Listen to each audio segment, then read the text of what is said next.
Jadi ya I think changing roles is really healthy sebenarnya gitu. Untuk kita jadi makin kenal juga, concern sama pasangan kita gitu.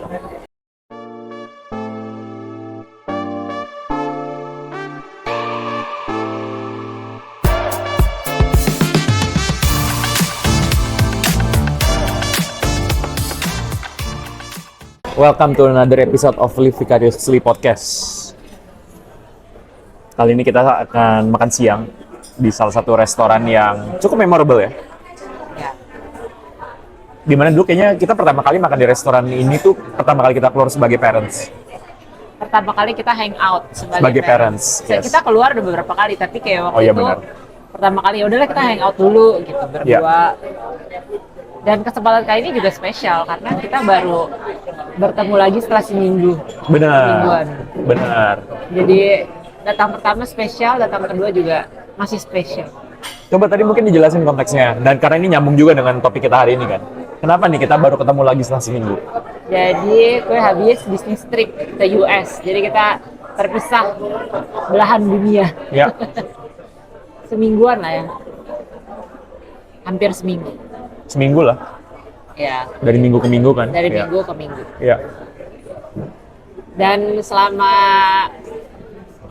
gue pergi, tentunya harus ada yang in charge untuk mengurus Leandro.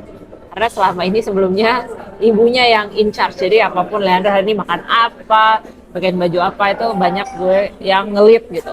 Koordinasinya bisa sama dia, bisa sama kita punya ART juga. Tapi tetap yang in charge gue gitu. Tapi selama seminggu ini karena kan beda time zone juga, jadi nggak mungkin gue in charge gitu. Jadi yang in charge bapaknya. Meskipun sudah dibekali ya, jadi bapak nggak mikirin dia hari ini makan apa gitu kan, nggak kan? Nggak. Udah diurusin itu bagian sana-sananya. Ada beberapa hal yang didelegasi sama ART, gue delegasi ke ART, tapi tetap gue pantau. Ada beberapa hal yang gue delegasi ke bapaknya. Ya. Begitulah. Bagaimana seminggu ini? Ya, begitulah. Sebelum saya menceritakan bagaimana rasanya Ditinggal istri. Ditinggal istri. Tapi this time mungkin bedanya karena kita punya ART ya, nggak bener-bener berdua doang lah. Kalau berdua doang kayaknya pingsan sih. Ya bener ya, mau kayak aku kebayang mungkin karena dulu juga pas lagi kecil, pas lagi dulu, jadi kan for context 6 bulan yang lalu dia bisnis trip juga ke Amerika. Waktu itu gue ikut.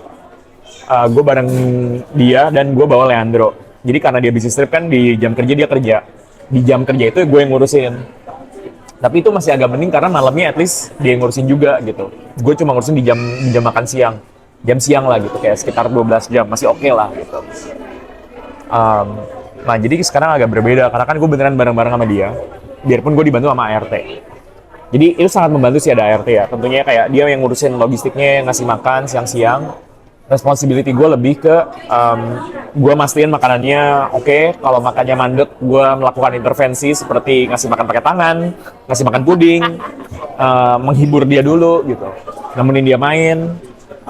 Dan yang paling berat buat gue adalah nidurin dia, gitu, dan menjaga malam. Ya, so that's the biggest. Itu kurang lebih konteksnya gitu. Dia dulu sebenarnya much better, dia sempat sleep through the night berapa kali pas masih berapa bulan. Cuman mungkin di masa-masa ini dia antara lagi sleep deprivation atau growth spurt, kan dia 14 bulan. Jadi kayak lagi terguncang jadwalnya. Bener banget. Jadwal malamnya. Bener banget karena kayak awal-awal ya pas lagi gue dikasih tau dia mau bisnis trip, terus gue mikir kayak oh ya udahlah double gitu. Apalagi waktu kamu ngasih tau tuh kayak dia udah lumayan oke lah tidurnya gitu. Paling kebangun sekali, maksimum 2 kali. Dan in many days tuh kayak bener-bener bisa sleep through the night kan. Jadi kayak oke lah, it's easy gitu. Ternyata seminggu terakhir probably some of the worst period lah dalam beberapa bulan terakhir. Kamu sudah merasakan tadi malam bukan? Ya. Waktu itu pernah worst juga ya, sampai kita mau sleep training lagi kayak gitu. Oh iya. Ya, jadi ini mungkin waktunya nanti kita evaluasi lagi. Exactly, karena hari-hari awal kayak ya kebangun sekali, kebangun 2 kali. Terakhir udah kebangunnya 3, 4, 5 kali gitu yang kayak wah 3 hari terakhir sleep gue broken banget. Kecuali tadi malam karena udah mulai dibantu. Tapi sebelumnya kayak wah gila sih, bener-bener Ya. so tiring. Bapak-bapak bersyukurlah ya. kalau nggak perlu bangun malam. Tapi nggak tahu kan kalau di rumah lain mungkin mereka Anaknya lebih bangunnya tidur. bareng-bareng atau mereka pakai ART. Oh ya mungkin. Kita nggak tahu. We can only talk for ourselves kan sebenarnya. It's okay. It's okay, it's okay. Jadi kayak experience yang kita rasain itu kayak buat gue ngajarin, buat gue personally ya. Mungkin kamu dulu deh. Apa nih learningsnya atau kayak what's the last one week kayak teaching you? Dari hal apa nih? Macam-macam. Bisa personal, bisa relationship. Mungkin kita sempat ngomongin ini briefly kemarin ya. Sebelum kita touch untuk apa sih learning atau apa, mungkin yang ada additional konteks personal. Jadi sebelumnya itu gue hampir nggak pernah bisnis trip. Yang sering bisnis trip dia, karena kan dia banyak project di Indonesia, sedangkan kita tinggal di Singapura. Jadi gue tuh udah biasa tuh ditinggal-tinggal tuh gitu. Gue yang handle, jadi yang kamu rasakan, aku juga sudah sering merasakan, cuman mungkin bedanya nggak seminggu full. Thank you. Pernah juga sih seminggu full, tapi ya mungkin aku udah lebih biasa lah dan udah karena tiap hari gue yang megang, jadi kayak gue handle-nya juga gue banyak macam. Oh kira-kira dia nggak tenang nih, gue apain gitu. Udah lebih tahu juga. Thank you. Thank you. Pas dulu berdoa. Pas banget, kita berdoa dulu ya.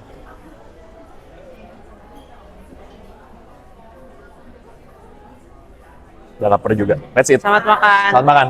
Lanjut. Ya, jadi for konteks itu gue udah biasa ditinggal-tinggal. Nah, kan karena biasa ditinggal-tinggal, terus udah gitu kita selama sebelumnya juga, kamu kan sering bilang kayak, oh perlu waktu nih buat ini, buat itu gitu, kayak gue perlu me time nih, selama ini nggak bisa mikir gitu. Deep thoughts apa gimana. Jadi selama pas di rumah kadang tuh dia juga tetap masih sibuk sendiri, padahal gue expect-nya lo kan udah beres kerja nih. Di luar habis bisnis trip, lo nggak pengen spend time waktu sama gue sama Leandro lebih banyak gitu kan. Berapa kali kan dia minta, gue butuh me time nih, pengen retret sendiri apa-apa. Kayak gue sebagai yang ditinggal, gue banyak judgement gitu. Kayak, lo kan udah sering pergi dari kemarin, lo bukannya ada trainingnya hari Kamis, lo udah pergi dari hari Selasa, hari Rabu gitu. Lalu ada in between, kadang lo panjangin gitu. Kan banyak waktu sendiri gitu. Ngapain lo butuh waktu-waktu lain gitu. Ada yang perlu ditambahkan dari konteks sebelumnya dulu? Ya kurang lebih konteksnya kayak gitu sih, kayak yang dia bilang tuh kayak kita kan lumayan vokal untuk communicating our need ya. Jadi kayak gue kebayang mungkin dia confused gitu, kayak lah gue udah banyak waktu sendirian, kok gue masih minta me time gitu. Dan me time gue tuh gabungan, kadang-kadang me time gue adalah buat kerjaan, misalnya kayak gue buat mikirin strategi, atau kayak me time buat gue sendiri gitu, kayak gue mau self development atau gue mau nggak ngapa-ngapain gitu. Karena makanya kalau kita ide liburan tuh sering banget kita clash, karena kayak liburan ide gue tuh selalu gue pengennya tuh chill, staycation, santai, me time, kayak gue mau journaling gitu, atau kayak gue mau menikmati aja. Sedangkan kalau dia style liburannya agak lebih suka traveling, jalan-jalan, pergi ke tempat-tempat gitu. Dong, udah buang-buang duit. Ya.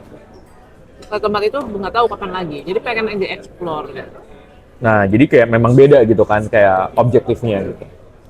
I think big part of it memang deep down itu personal preference ya. Artinya sejak dulu memang sebelum kita barengan juga udah kayak gitu sih kayaknya preferensinya. Gue memang jauh lebih suka untuk gue memang craving for a lot of personal time, personal sendiri gitu. Kayak not even ada dia, not even ada Leandro, karena di situ bener-bener gue bisa menggali perasaan gue, emosi gue, kebingungan gue, insecurity gue, semuanya gitu. Kayak gue bisa ngegali itu sendiri. Dan biasanya setelah itu gue akan come up with in a much better situation. Nah jadi dari sudut pandang gue ya, kalau gue bisnis trip, ya cobain aja. Nanti kamu bisa cerita gitu.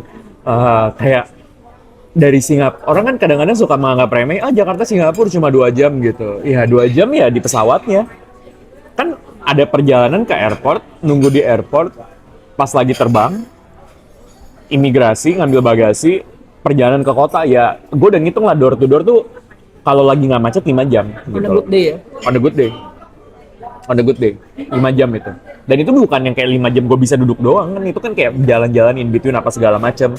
Baru mikir dikit, yang paling gue rasain tuh kayak naik pesawat, Baru aja akhirnya kayak udah take off, bisa buka laptop paling paling lama sejam. Gue harus tutup laptop lagi karena udah harus mau ini landing gitu. Dan kalau di Jakarta, by the way kayak makin kesini tuh agak beda karena dulu waktu belum ada Leandro, gue lebih sering manjangin trip. Kayak training gue sehari tapi kayak gue di sana 3 hari gitu. Karena sekalian apa sekalian ketemu klien lah, ketemu temen.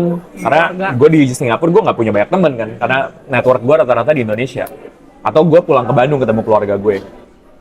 Nah sekarang udah gue pendekin significantly, jadi implikasinya adalah gue jauh lebih dar-der-dor tiap kali ke Jakarta gitu. Kayak tiap kali gue mau ke Jakarta tuh gue pasti ngeliat kalender gue nih mana lagi yang bisa gue optimize gitu. Belum lagi kalau commute dari satu tempat ke tempat lain di Jakarta itu kayak udah at least harus 1 jam. Aduh, Gila, aduh. at least 1 jam gitu. Jadi kayak wah bener-bener udah hektik banget gitu. Ya, hampir nggak pernah gue kalau di taksi nggak ambil kerja karena saking gue optimizing all the time supaya gue bisa produktif gitu sih. Jadi I think that part yang mungkin Olive nggak banyak sadar gitu tentang reality of kalau gue bisnis trip tuh banyak banget waktu yang nggak bisa benar-benar gue sendiri, kayak gue banyak ke pull into different things gitu. Dan waktu sendiri pun juga macam-macam kan, kayak ya waktu sendiri gue ada ya ngurusin admin, briefing tim, ngurusin proposal, kontakan sama klien. It's different Mas type of work. sama keluarga. Kontakan sama keluarga. It's a different type of work dengan me time yang gue harapkan, which is gimana kayak gue bisa mikirin direction company gue, mikirin direction hidup gue, itu kayak 2 hal yang sangat berbeda gitu. Nah kan di saat itu gue juga komentarnya kayak, lo kan udah lama nih pergi. Ya begitu pas lo di rumah ya bantuin gue dong, masa mau pergi lagi gitu, kayak urusin anak lo juga gitu. Ada bagian yang kayak gitu, kayak gue banyak ngejar seperti itulah, sampai pada akhirnya minggu lalu gue bisnis trip juga, dan itu bukan ya langsung ke US pula gitu. Nah di bisnis trip itu mungkin itu yang kita jadi switch role lah, ya kan? Kamu jadi yang selama ini aku rasain kan di rumah ngurusin dia jaga malam gitu. Aku yang switch role yang kayak keluar nih gue, wah. Dan kalau bisnis trip, kalau namanya juga bisnis trip kan biasa kita bukan traveling ya, beda sama traveling. Jadi kalau ini kayak bener-bener full kerjaan kayak, dan karena kita udah nge-trip pasti jadwalnya tuh udah padat di Swiss karena kita bukan jalan-jalan gitu. Jadi kayak bener-bener jadwalnya tuh full buat kerja gitu. Seperti itu. Dan ternyata baru di trip itu gue menyadari gitu. Kayak, oh iya namanya udah kalau lagi bisnis trip dengan jadwal yang full kayak gini, itu hampir nggak ada waktu buat sendiri. Jadi ekspektasi dan realita gue bisnis trip tuh beda. Jadi sebelum bisnis trip ini, gue tuh udah mikir selama bisnis trip, wah enak nih gue akhirnya me time, tidak bersama anak gitu. Dan ini baru pertama kali gue pergi tanpa bawa anak. Lebih dari, biasanya bahkan cuma ke mall-mall doang gitu, kayak pergi atau pergi kerja. Jadi gue nggak pernah ninggalin anak gue tuh lebih dari 8 jam lah dalam sehari, biasanya cuma kerja doang. Kamu nggak pernah nggak tidur sama dia? Nggak pernah nggak tidur sama dia. Ya. Ya. Jadi ya paling kayak nggak pernah lebih dari 8 jam, paling lama cuma kalau ke kantor doang. Kalau nggak kerja tuh nggak pernah lebih dari 6 jam gitu. Nggak pernah. Nggak pernah. Jadi gue mikirnya kayak, wah enak nih, gue banyak banget waktu kosong nih, gue bisa memikirkan langkah ke depan, bisa namatin Korean series. Wah apalagi flight gue jadi bisnis trip di US di San Francisco. Wah flight gue tuh 17 jam men. Itu kalau Korean drama 16 episode tuh abis tuh, bisa tuh gue di pesawat gitu. Jadi gue udah mikir, wah gue udah ngelis nih buku gue mau baca, ini film gue mau nonton, drama gue mau nonton. Terus abis itu kan selain waktu di pesawat, gue juga ada waktu tuh malam-malam, itu kan seminggu tuh. Terus gue rencana tuh hari terakhir tuh gue mau cuti, gue mau, makanya gue me time lah, gue mau jalan-jalan. Di sana gue mau lihat-lihat, mau cafe hopping, gue mau shopping ke Target, US, Trader Joe's gitu. Begitu pas sampai sana, yang kejadian mungkin kan lagi cerita. Oh lagi cerita, sok. Lagi seru. Oke lanjut. Yang kejadian 30% dari ekspektasi. Jadi ternyata waktu di jalan itu tidak bisa maksimal sepenuhnya, karena kita on the go kan. Udah gitu kalau di pesawat, ya meskipun flightnya lama, ada capeknya, ada jet lagnya gitu. Jadi mau nggak mau lu pasti ada tidur, ada istirahat. Begitu pas hari kerjanya, ya kerja dari pagi sampai sore gitu. Apalagi gue masih breastfeeding gitu, masih ASI. Jadi gue tuh masih pumping pagi-pagi, bangun pumping dulu, itu udah habis setengah jam bebersih, setengah jam plus 45 menit gitu. Buat bersih-bersih, lupa segala macam, siap-siap. Terus gue harus breakfast. Dan kalau udah bisnis trip bawaannya, ya kayak sama kayak dia networking kan. Gue udah di sana ketemu orang dari yang lama gue ketemu dari mana-mana. Namanya yang di corporate world ya, networking is part of the job gitu. Jadi ada waktu, ya gue bukan kayak datang jam 8 tank, pulang jam 5 tank, terus sisa-sela ada pos-pos breaknya itu cuma 1 jam in between kayak gitu, enggak. In between ya, dan habis beres itu masih tetap ngobrol, tetap apa, karena ya part of the job. Akhirnya kerja sampai jam 6 gitu, jam 6 jam 7. Terus di Jakarta, di Singapura udah waktunya jam makan siang. Wah, pas banget tuh nelfon Leandro. Karena kalau nggak dia tuh di nap time, sebelumnya dia tidur pagi, habis itu dia tidur siang. Habis itu nggak ketemu lagi gitu. Jadi pasti waktu itu gue pakai untuk video call ke rumah, ngecek keadaan dia gitu. Habis itu sampai malam, akhirnya kita video call bisa Sejam kan? ya sejam 2 jam gitu. Habis itu gue beres, mandi apa segala, pompa lagi, bersih-bersih lagi, terus udah waktu berjalan aja, udah tinggal sisanya paling buat gua me time tuh 1 jam, 1,5 jam. Itu pun gua udah tidurnya jam 12 malam gitu waktu sana. Ya 1 jam, 1,5 jam di antara jam 11 sampai 12 malam, 10 sampai 12 malam mungkin, kalau paling early 10.30.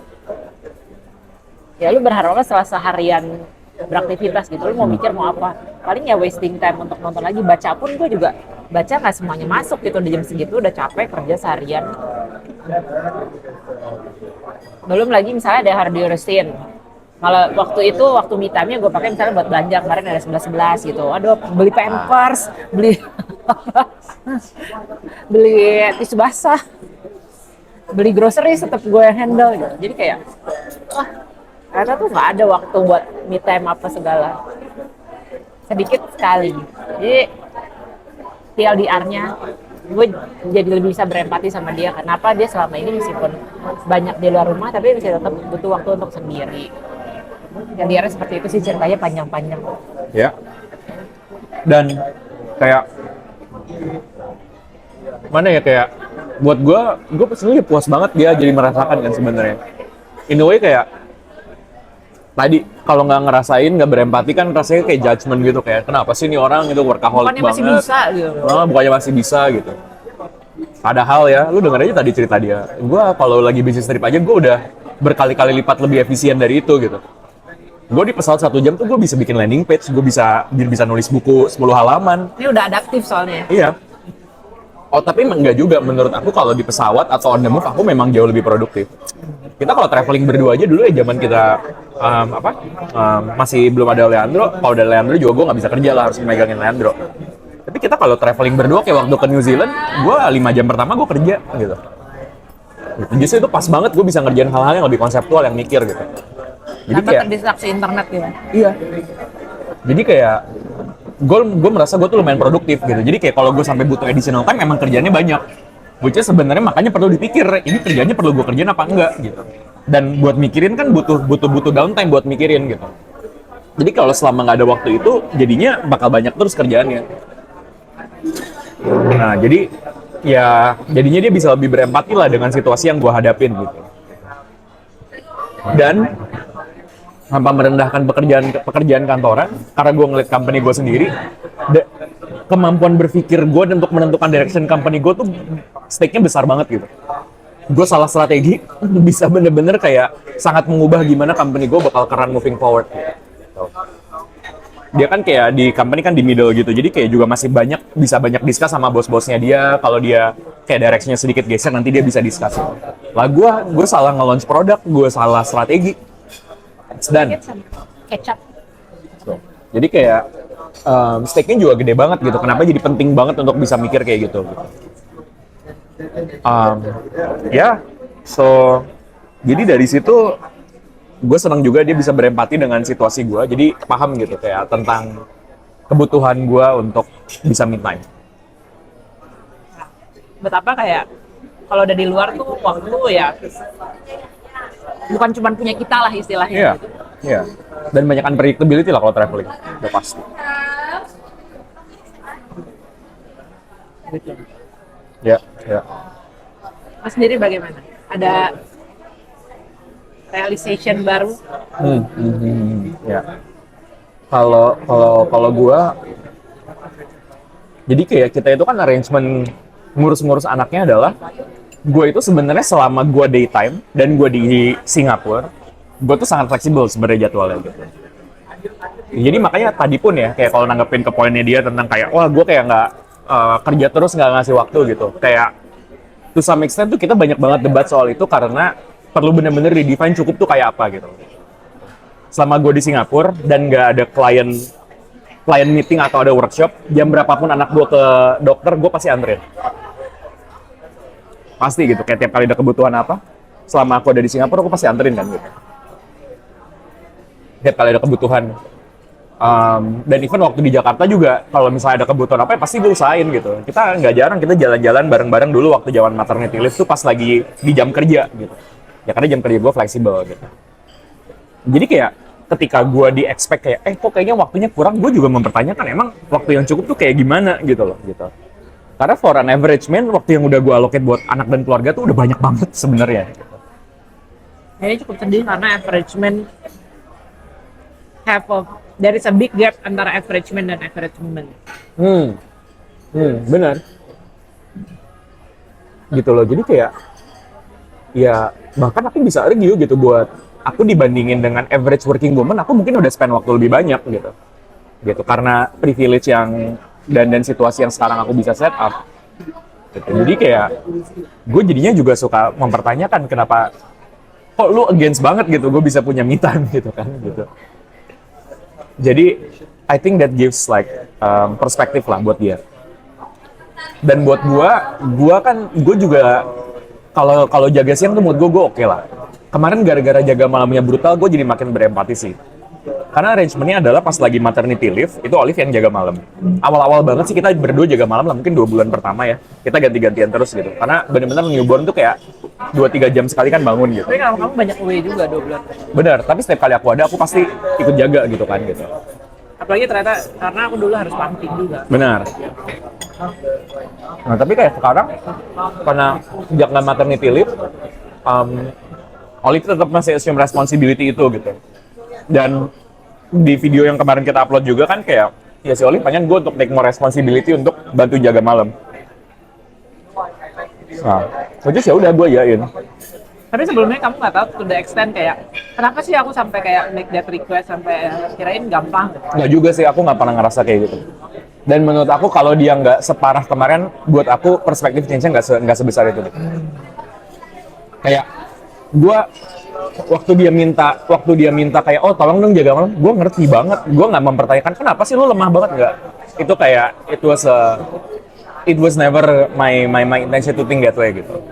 Tapi aku minta karena emang there are some days yang kayak very hard, kayak dalam minggu sebelum berangkat juga kayak Nah, dia itu. udah bangun 4 kali kayak gitu, dan dia kadang bangun pagi kayak 4 kali.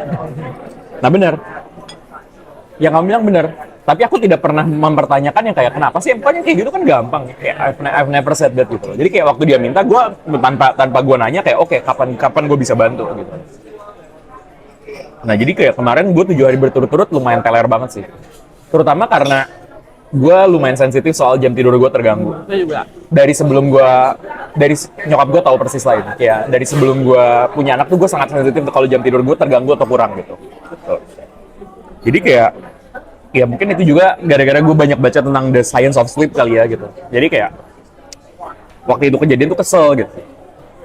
Ya akhirnya seminggu terakhir gue lebih banyak dapat kesempatan kayak gitu dan gue jadi sadar gitu ya. Kenapa Olive itu kalau gue nanya pertanyaan yang lebih long term, career direction, apa tuh kayak susah banget diajak ngomong kayak gitu. Apalagi kadang kita ada waktu berduanya cuma malam-malam. Malam-malam banget kayak jam 10 gitu kan buat ngobrol. Ya udah. Kayak kenapa sih nih orang kayak nggak mikirin apa jangka panjang apa kayak gimana gitu. Ya gue bisa bilang seminggu terakhir gue jam 10 malam tuh kayak kepala gue udah kayak mau pecah gitu loh. Habis kerja seharian, tidurnya kurang, nervous juga malam ini bakal bener apa enggak tidurnya gitu. Jadi kayak bener-bener udah nggak konsen, nggak fokus gitu. Jadi kayak ada bagian yang dimana gue bisa berempati kayak oh ya oke ini emang capek banget sih. Jadi ya I think changing roles is really healthy sebenarnya gitu. Untuk kita jadi makin kenal juga, concern sama pasangan kita gitu. Gue juga lebih banyak merasakan parents guilt last week gitu. Ya, kayak gimana? Ya itu yang kayak dia lagi main sendiri gitu. Terus kayak, wah dia lagi main sendiri, masa gue kerja sih, udah deh gue temenin dia main gitu. Toh gue juga lagi nggak ada something yang urgent gitu. Jadi beberapa kali ada kayak gitu. Untung banget kemarin pas lagi Sabtu kita ikut kelas. Terus di kelas parenting tentang toddler itu memang dikasih tahu memang toddler itu harus punya individual playtime. Jadi kalau gue ninggalin dia nggak main tuh gue lebih nggak guilty lah gitu. Gitu. Jadi ada bagian si parental guilt tersebut yang gue lebih rasakan lebih ketara gitu selama 1 minggu terakhir. Jadi ya memposisikan dari posisi dia sih. Ya, karena kadang meskipun kayak kita bisa empati, bisa ya bersimpati, misalnya kayak pesan kita kayak gini, kayak gitu, ngebayangin. Tapi kayak ketika ngalamin sendiri tuh Ya, ada reflection yang memang berbeda daripada cuman kayak bersimpati. Ya, nggak? ya benar-benar.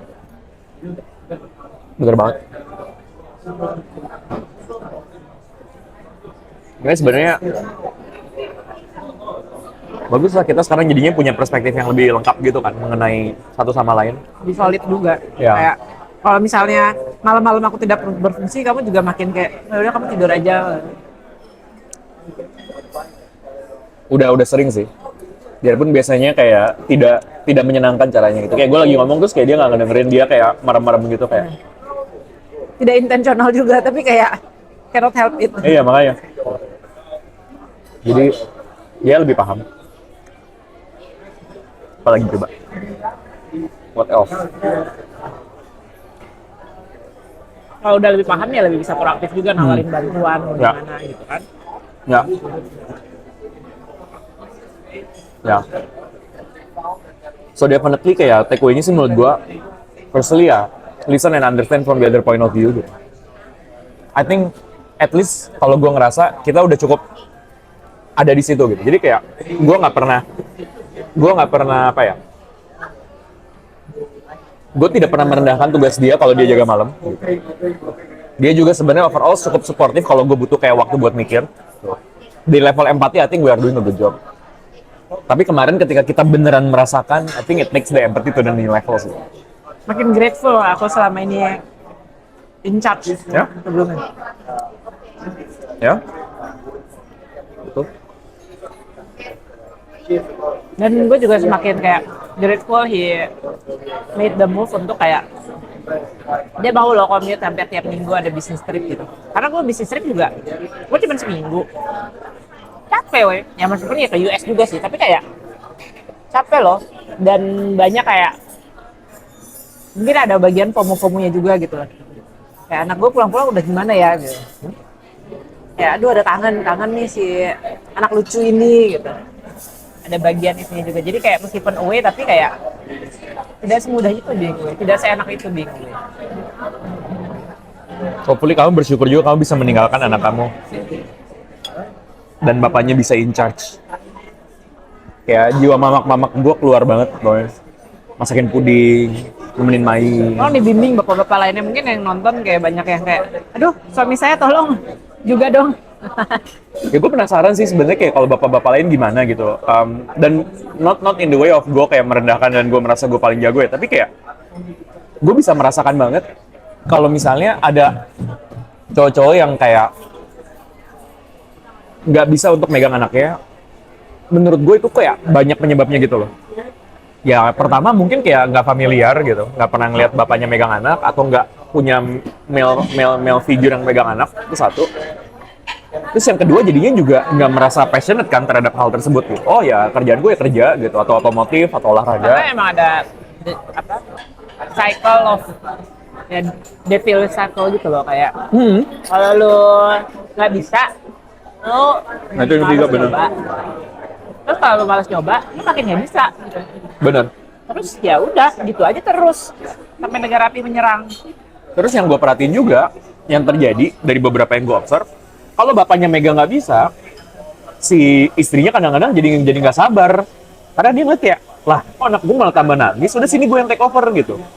Dan kan kalau kayak gitu jadinya apa ya? Jadinya nggak confident kan gitu, si bapaknya ini untuk megang. Ya gue appreciate juga kayak beberapa kali ketika gue masih belajar juga, ya dia kayak bukan cuma sekadar mau take over, tapi kayak ya udah gue jadi belajar juga gimana cara cara ngehandle-nya gitu loh. Gue juga appreciate dia mau belajar kayak sebelum gue berangkat gue udah nge-brief dia tidur, dia tuh tidur anaknya digini-giniin, dia belajar, dia nyobain tes drive juga. Ya. Gitu, jadi kayak selama mau bisa, tapi kayak ya aku menyadari privilege juga lah gitu, kayak kalau waktunya aja sedikit, kalau kita ngomongin average man yang kerja 9 to 5, pulang-pulang tuh ya masih harus diterjang KRL dan segala macam, ya pasti capek banget lah untuk ngurus anak gitu. Jadi kayak takeaway-nya sih sebenarnya especially for fellow dads gitu, kayak Empati. ya gue juga bisa berempati sama kalian gitu. Dan ya Empati sama pasangan juga. empati sama pasangannya Misalnya, juga gitu. Lo nggak bisa bantu nih. Nih suara hati ibu-ibu kali ya. Gue bantu dari suara hati ibu-ibu. Yang bisa berempati sama suaminya yang kayak dia kerja gitu. Lo nggak bisa bantu. It's okay. Tapi kayak lu bantu ya di daerah lain, misalnya kayak udah lu nggak bisa nenangin anak lu lagi nangis, lu cuci piring kayak lu apa kayak gitu, cuci botol kayak Beli lu yang makanan belanja. kesukaan istri lu. Iya, kayak gitu-gitu aja. Atau kalau misalnya istri lu lagi komplain lagi kayak aduh gue capek banget nih gitu, ya tanya aja ada yang bisa dibantu nggak gitu, dengerin gitu, empati, kayak di empati, bukan yang kayak nah itu kan tugas lo, kalau gitu aja capek, jangan digituin. Paling minimum deh jangan digituin gitu kalau istrinya lagi cerita. Betul sekali. Intinya yang mau kita share hari ini adalah bagaimana kita sebagai pasangan tuh bisa empati satu sama lain dengan our different role within the household and within taking care of the child. Iya. Semua role penting. Gue yakin bapak-bapak yang nggak megang anaknya pun bukan karena nggak sayang anaknya gitu. Sayang anaknya dengan cara yang lain. Nah, ibu-ibu pun juga gitu, kayak just so happen juga pasti ada kan yang misalnya wanita karir nggak suka banget megang anak gitu. It's okay, you do you lah. That's it for today. Selamat berempati dengan pasangannya masing-masing.